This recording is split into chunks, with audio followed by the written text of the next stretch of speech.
Hello ಎಲ್ರಿಗೂ ನಮಸ್ಕಾರ. ಎಂಥ ಮ್ಯಾಚ್ ಗುರು. ವುಮೆನ್ಸ್ ಪ್ರೀಮಿಯರ್ ಲೀಗ್ ಸ್ಟಾರ್ಟಿಂಗ್ನಲ್ಲೇ ಮೊದಲ ಪಂದ್ಯದಲ್ಲೇ ಥ್ರಿಲ್ಲರ್ ಅಂತಲೇ ಹೇಳ್ಬೋದು. ನಾದಿನ್ ಡಿ ಕ್ಲರ್ಕ್ ಇನ್ಕ್ರೆಡಿಬ್ಲಿ ಬೆಂಕಿ ನಾಕ್ ಅಂತಲೇ ಹೇಳ್ಬೋದು. ಕೊನೆಯ 4 ಬಾಲ್ನಲ್ಲಿ 18 ರನ್ ಚೇಸ್ ಮಾಡೋ ಮುಖಾಂತರ RCBಗೆ ಮೊದಲ ಗೇಮನ್ನು ವಿನ್ ಮಾಡಿಸ್ಕೊಟ್ಟಿದ್ದಾರೆ. ಬಾಲಿಂಗ್ನಲ್ಲೂ ಕೂಡ 4 ವಿಕೆಟ್ ತೆಗೆದಿದ್ದಾರೆ. ಬ್ಯಾಟಿಂಗ್ನಲ್ಲಂತೂ 63 ರನ್ ನಾಟ್ಔಟು. ಬೆಂಕಿ ಬ್ಯಾಟಿಂಗ್ ಅಂತಲೇ ಹೇಳ್ಬೋದು. ಕೊನೆಯ ಬಾಲ್ನಲ್ಲಿ ಚೇಸ್ ಆಯಿತು ಮ್ಯಾಚು. ಎಂತಹ ಥ್ರಿಲ್ಲರ್ ಪಂದ್ಯ ಆಗಿತ್ತು ಇದು. ಸೊ ಈ ಮ್ಯಾಚ್ ಏನಾದರೂ ನಾದಿನ್ ಡಿ ಕ್ಲರ್ಕ್ ಆಡಿಲ್ಲ ಅಂದರೆ RCBಗೆ ಮೊದಲೇ ಮ್ಯಾಚೇ ಹೀನಾಯವಾಗಿ ಸೋತು ಬಿಡ್ತಾಯಿದ್ರು. ಸೊ ಎಂತಹ ಬೆಂಕಿ ಆಲ್ರೌಂಡರ್ ಅಂತ ಪ್ರೂವ್ ಮಾಡ್ತಾ ಇದ್ದಾರೆ. ಬಾಲಿಂಗ್ನಲ್ಲಿ 4 ವಿಕೆಟ್, ಬ್ಯಾಟಿಂಗ್ನಲ್ಲಿ 63 ರನ್. ಎಂತಹ ಥ್ರಿಲ್ಲರ್ ಪಂದ್ಯ ಆಗಿತ್ತು, ನಿಜಕ್ಕೂ ಬೆಂಕಿ ಮ್ಯಾಚು. ಸೊ ಈ ಮ್ಯಾಚ್ನಲ್ಲಿ ಏನೇನಾಯಿತು ಅಂತ ಸಣ್ಣದಾಗಿ ನೋಡೋಣ ಈ ವಿಡಿಯೋದಲ್ಲಿ. ಅದಕ್ಕೂ ಮೊದಲು ಚಾನಲ್ಗೆ ಹೊಸಬರಾಗಿದ್ದರೆ ಯೂಟ್ಯೂಬ್ ಸಬ್ಸ್ಕ್ರೈಬ್ ಮಾಡಿ. ಬನ್ನಿ ವಿಡಿಯೋನ ಪಟ ಅಂತ ಸ್ಟಾರ್ಟ್ ಮಾಡೋಣ. ಸೊ ಮೊದಲು ಮುಂಬೈ ಇಂಡಿಯನ್ಸ್ ಬ್ಯಾಟಿಂಗ್ ಮಾಡ್ತಾರೆ. ಮುಂಬೈ ಇಂಡಿಯನ್ಸ್ ಬ್ಯಾಟಿಂಗ್ ಮಾಡಿದ್ರೆ ಲಾರನ್ ಬೆಲ್ ಸಖತ್ತಾಗಿರೋ ಸ್ಪೆಲ್ಲನ್ನು ಹಾಕ್ತಾರೆ. ಆಮೇಲೆ ಲಿಟ್ರಲಿ ಸ್ಟ್ರಗಲ್ ಮಾಡ್ತಾಯಿದ್ರು. ಸೊ ಒಂದು ಅವೇ ಸ್ವಿಂಗ್ ಆಗ್ತಾಯಿದ್ರು, ಒಂದು ಇನ್ ಸ್ವಿಂಗ್ ಆಗ್ತಾಯಿದ್ರು. ಸಖತ್ತಾಗಿ ಬಾಲಿಂಗ್ ಆಗ್ತಾಯಿದ್ರು ಲಾರನ್ ಬೆಲ್ ಅವರು.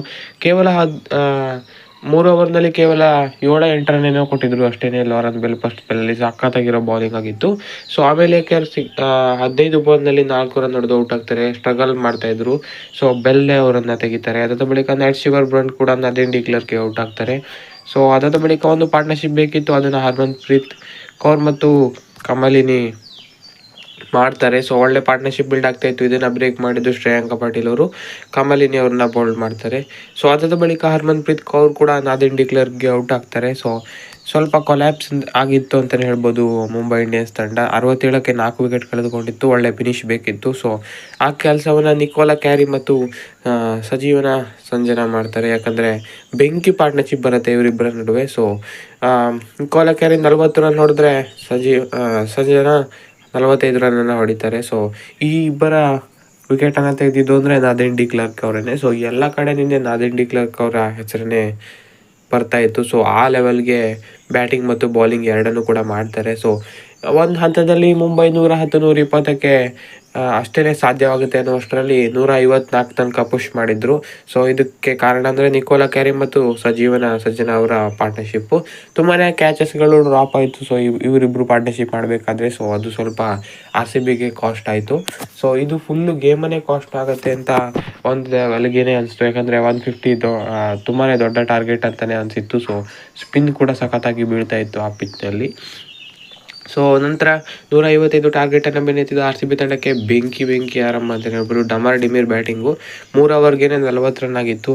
ಸ್ಮೃತಿ ಮಂದಣ್ಣ 18 ರನ್ ಹೊಡೆದಿದ್ರೆ ಗ್ರೇಸ್ ಹ್ಯಾರಿಸ್ 25ರಲ್ಲಿ ಆಡ್ತಾಯಿದ್ರು. ಎಂಥ ಬೆಂಕಿ ಓಪನಿಂಗ್ ಅಂತ ಹೇಳುವಷ್ಟರಲ್ಲಿ ಇಬ್ಬರ ವಿಕೆಟ್ ಕೂಡ ಹೋಗುತ್ತೆ.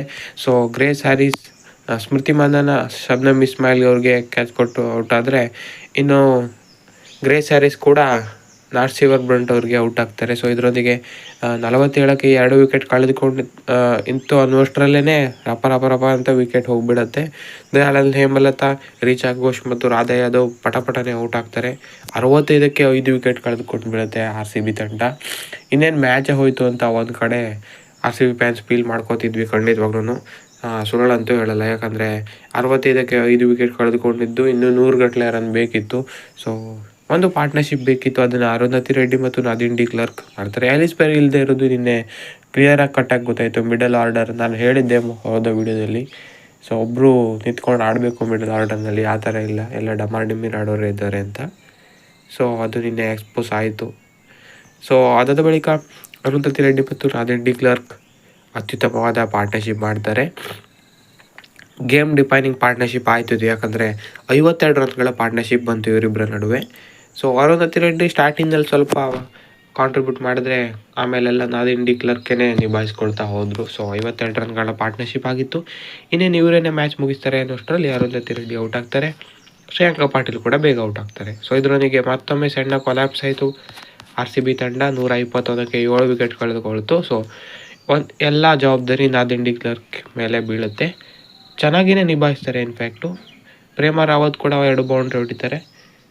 ಅದನ್ನು ಕೂಡ ಮರೆಯೋ ಹಾಗಿಲ್ಲ. ಕೊನೆಯ 4 ಬಾಲ್ ಏನಿದೆ 18 ರನ್ ಬೇಕಾಗಿರುತ್ತೆ.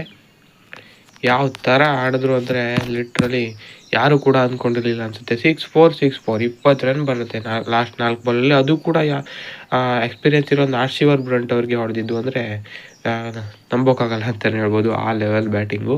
ಸೊ ಮೊದಲ ಮ್ಯಾಚೇ ಬೆಂಕಿ ಥ್ರಿಲ್ಲರ್ ಅಂತಲೇ ಹೇಳ್ಬೋದು ವುಮೆನ್ಸ್ ಪ್ರೀಮಿಯರ್ ಲೀಗ್ನಲ್ಲಿ. 6-4 ಅಂತ ಕೊನೆಯ ಬಾಲ್ ಆಡಬೇಕಿತ್ತು, ಅಲ್ಲೂ ಕೂಡ ಬೌಂಡ್ರಿ ಹೊಡೆದು RCBಗೆ ಮೊದಲ ಜಯವನ್ನು ಸಾಧಿಸಿಕೊಳ್ತಾರೆ. ಮುಂಬೈಗೆ ಬ್ಯಾಡ್ ಲಕ್ ಅಂತಲೇ ಹೇಳ್ಬೋದು. ಎಂಥ ಥ್ರಿಲ್ಲರ್ ವುಮೆನ್ಸ್ ಪ್ರೀಮಿಯರ್ ಲೀಗಲ್ಲಿ ಮೊದಲ ಪಂದ್ಯದಲ್ಲೇ ಅಂತಲೇ ಈ ಥರ ಮ್ಯಾಚಸ್ಗಳು ಇನ್ನೂ ಕೂಡ ಬರುತ್ತೆ ಅಂತ ಸ್ಟಾರ್ಟಿಂಗ್ನಲ್ಲೇ ಹೇಳ್ದಾಗೇ ಇದೆ. RCB ಫ್ಯಾನ್ಸ್ ಅಂತೂ ನಾದಿನ್ ಡಿ ಕ್ಲರ್ಕ್ಗೆ ಎಷ್ಟು ಕ್ರೆಡಿಟ್ಸ್ ಕೊಟ್ಟರು ಸಾಲ್ತು ಅಂತಲೇ ಹೇಳ್ಬೋದು. ಬ್ಯಾಟಿಂಗ್ನಲ್ಲಿ 63 ರನ್ನು, ಬಾಲಿಂಗ್ನಲ್ಲಿ ಕೂಡ 4 ವಿಕೆಟ್ ತೆಗೆದಿದ್ದಾರೆ. ಸೊ ಈ ಥರ ಬೆಂಕಿ ಆಲ್ರೌಂಡರು ಟೀಮ್ಗೆ ಬೇಕೇ ಬೇಕಿತ್ತು, ಖಂಡಿತವಾಗ್ಲೂ ತಗೊಂಡಿದ್ದಾರೆ. ಇನ್ನು ಟೀಮ್ನಲ್ಲಿ ಸ್ವಲ್ಪ ಬದಲಾವಣೆಗಳನ್ನು ಮಾಡಬೇಕಾಗತ್ತೇನೋ ಅಂತ ಅನಿಸುತ್ತೆ. ಜಾರ್ಜ್ ಅವೋಲ್ ಅವರ ಬದಲು ಸ್ವಲ್ಪ ಓಪನಿಂಗ್ನಲ್ಲೇನೋ ಸ್ವಲ್ಪ ಚೇಂಜ್ ಮಾಡ್ಬೋದು ಅಂತ ಅನಿಸ್ತಾ ಇದೆ. ಜಾರ್ಜ್ ಅವೋಲನ್ನು ತಗೊಂಡು ಬರ್ಬೋದು ಲಿನ್ಸ್ಲೆ ಸ್ಮಿತ್ ಅವರ ಬದಲು. ಯಾಕಂದರೆ ಲಿನ್ಸ್ಲೆ ಸ್ಮಿತ್ ಅವರ ಬದಲು ಬೇಕಾದರೆ ನಮಗೆ ಪೂಜಾ ವಸ್ತ್ರಕರ್ ಆಪ್ಷನ್ ಇದೆ. ಸೊ ಹಾಗಾಗಿ ಆ ಥರ ಮಾಡ್ಬೋದು ಮುಂದಿನ ಪಂದ್ಯದಲ್ಲಿ. ನೋಡೋಣ ಏನಾಗುತ್ತೆ ಅಂತ. ಸದ್ಯಕ್ಕಂತೂ ಮೊದಲ ಪಂದ್ಯನೇ ಥ್ರಿಲ್ಲರ್ ಆಗಿದೆ. ಸೊ ಹೇಗನ್ನಿಸ್ತು ಈ ಮ್ಯಾಚ್ ಕುರಿತು ಅಂತ ಕಮೆಂಟ್ ಮಾಡಿ ತಿಳಿಸಿ. ಹೆಚ್ಚಿನ ಸಬ್ಸ್ಕ್ರೈಬ್ ಮಾಡಿ. Thank you.